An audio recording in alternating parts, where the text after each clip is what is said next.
রাজধানীর বিভিন্ন এলাকায় সংঘর্ষের কারণে বাতিল করা হয়েছে পাকিস্তান সফরের জন্য ক্রিকেটারদের আজকের অনুশীলন। নিরাপত্তার কারণে মাঠে আসতে পারেননি অনেক টাইগার ক্রিকেটার। পরিস্থিতি স্বাভাবিক হলে শুরু হবে অনুশীলন। এদিকে চলমান পরিস্থিতিতে বাংলাদেশ ফুটবল ফেডারেশন চলমান যতগুলো ঘরোয়া ফুটবল আসর আছে সেগুলো আবারও স্থগিত করার ঘোষণা দিয়েছে। কোটা আন্দোলনকারীদের অসহযোগ কর্মসূচির প্রভাব পড়েছে দেশের ক্রীড়াঙ্গনেও। রাজধানীর বিভিন্ন এলাকায় সংঘর্ষের কারণে বাতিল করা হয়েছে টাইগারদের রবিবারের অনুশীলন, যার ফলে পাকিস্তান সফরের আগে প্রস্তুতি পর্ব নিয়ে দেখা দিয়েছে শঙ্কা। বিসিবি সূত্রে জানা গেছে, চলমান অস্থিরতার কারণে স্টেডিয়ামমুখী হননি ক্রিকেটাররা। স্কিল ট্রেনিংয়ের কথা থাকলেও শেষ পর্যন্ত বাতিল করা হয়েছে।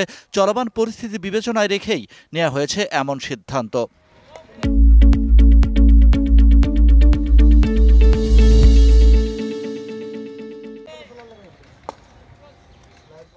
ছুটি কাটিয়ে গেল বৃহস্পতিবার রাতে ঢাকায় ফেরেন জাতীয় দলের হেড কোচ চন্ডিকা হাথুরু সিংহে। পরের দিন আসেন spin coach Mushtaq Ahmed. Camp routine অনুযায়ী শনিবার ভোরে বঙ্গবন্ধু স্টেডিয়ামে ফিটনেস ট্রেনিংয়ের কথা থাকলেও বৈরী আবহাওয়ার কারণে সম্ভব হয়ে ওঠেনি। তার পরিবর্তে মিরপুরে স্ট্রেংথ ট্রেনিং করেন ক্রিকেটাররা। 16 আগস্ট 2 ম্যাচ সিরিজের টেস্ট খেলতে ঢাকায় ছাড়ার কথা রয়েছে টাইগারদের। তার আগে আগামী মঙ্গলবার পাকিস্তান যাওয়ার কথা রয়েছে বাংলাদেশ এ দলের। কন্ডিশনের সাথে মানিয়ে নেওয়ার উদ্দেশ্যে মুশফিকুর রহিম সহ কয়েকজন ক্রিকেটার এ দলের সাথে পাকিস্তান যাওয়ার সিদ্ধান্ত নিয়েছেন আগেই। Shahan Papon, DBC news desk.